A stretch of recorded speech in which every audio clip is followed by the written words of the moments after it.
We were born a minute apart, although he loved to tell people that he was my big brother and I was his little sister.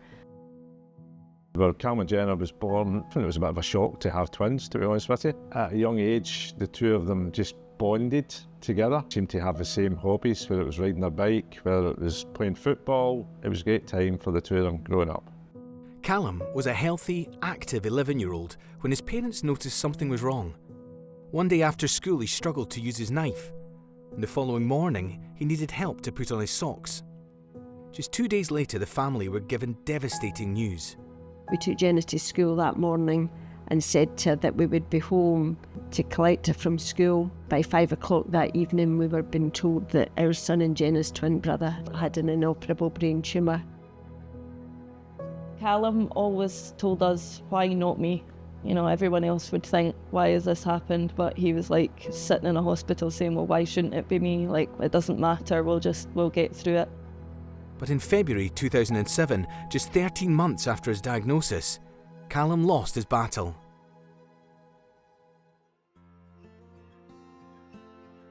During our times in hospitals and waiting rooms, we all realised, but Callum especially, that not everybody had the happy memories that we have in the Isle of Bute. So Callum decided that it would be a great idea, once he got better, if the four of us fundraised so that families could come to the Isle of Bute and make special memories together. We had an option to pull the duvet over our head or go on with it.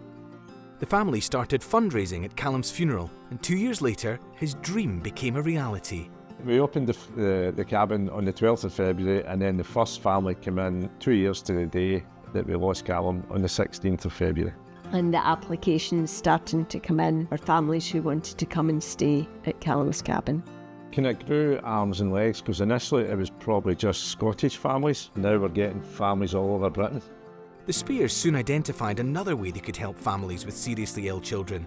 We decided there was a family from up north that was down regular at the hospital, and they were down for quite a number of weeks at a time, and they were staying in Airbnbs and in hotels, and that's okay if you're down for a few days.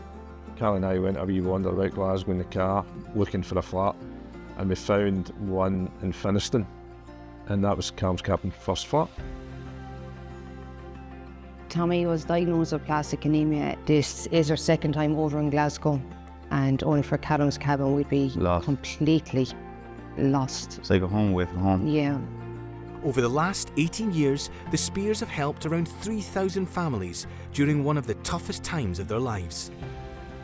With Carl and Duncan, there was no hesitation in it, and to us, we felt like it was a huge weight lifted off our shoulders to get into this position. That's from the bottom of our heart, thank you so much. Yeah. And you've made Tommy's journey so much easier. You know, Callum was only here for 12 years, but he helped more people in those 12 years, and he's continued to help people in the 18 years since. Yeah, I know he's looking down and he'll be smiling.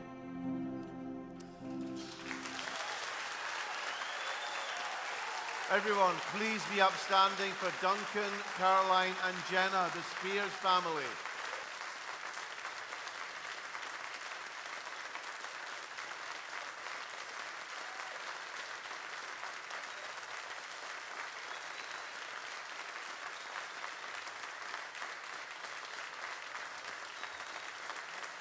In the middle so we can see you. Come on, centre stage. There we are, that's us. Calum, I have to say that there was one image you used, a beautiful image there, like going back to 18 years when you said we could have pulled the duvet over our heads, but we chose not to. I mean, do you look back, obviously, on that kind of crossroads and think, well, obviously you made the right choice, but where did you find that strength, do you think? Here we are. I'll tell you yours. There you are. I think we found that strength from Callum, because Callum was the one that met all the children in the hospital who he was in, and he decided that we stayed in a lovely part of the world and he wanted to help others, i.e. come holidays, get holidays in the Isle of Bute. And now we've got 7 holiday properties. Wow. And 12 Glasgow flats. So, but that's all thanks to everybody. We've got loads of volunteers and loads of supporters. So we're helping 19 families a week, which is absolutely wonderful. I mean, When you look back, though, 18 years, 3,000 families helped, and Callum's name on the cabinet, that must be a lovely feeling.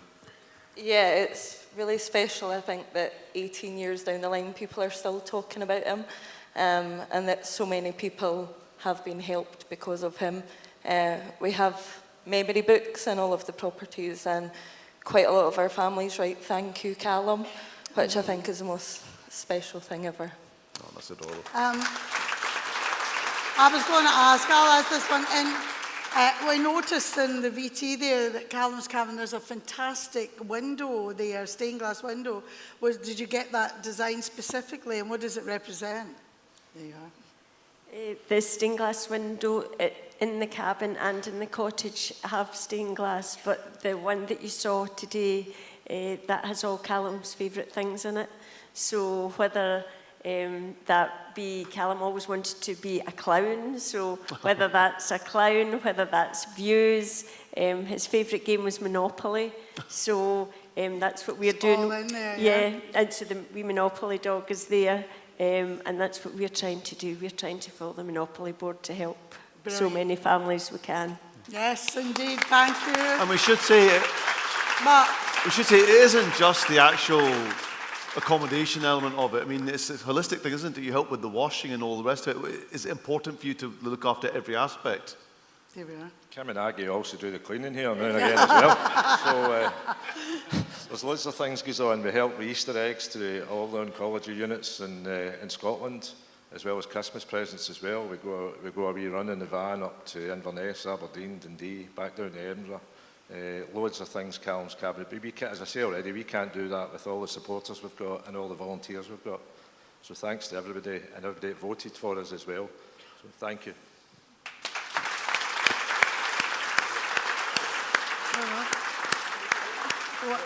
I'll get it back.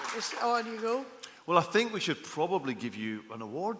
Yes, I think you deserved it. I think that this was actually an audition and you passed. Yes, it's trophy time, and there are two people who were so moved, not only everyone in this room, but two people especially moved by your story, that they wanted to congratulate you in person.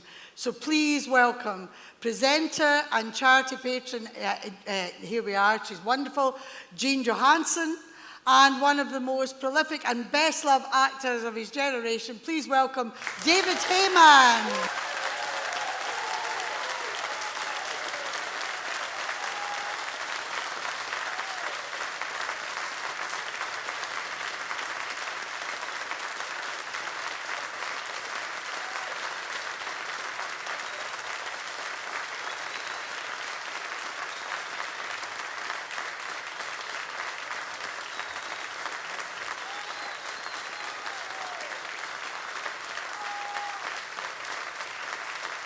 There you are, always. Sure, who's going first? You know, you look around the world, folks, and your heart breaks, doesn't it? You listen to all these stories tonight, and your heart is filled with love and admiration for the acts of selflessness, just simple caring and compassion and consideration and empathy, and at times bravery. But above all, love. Love can change the world. And you three are certainly doing that. Many congratulations. Absolutely.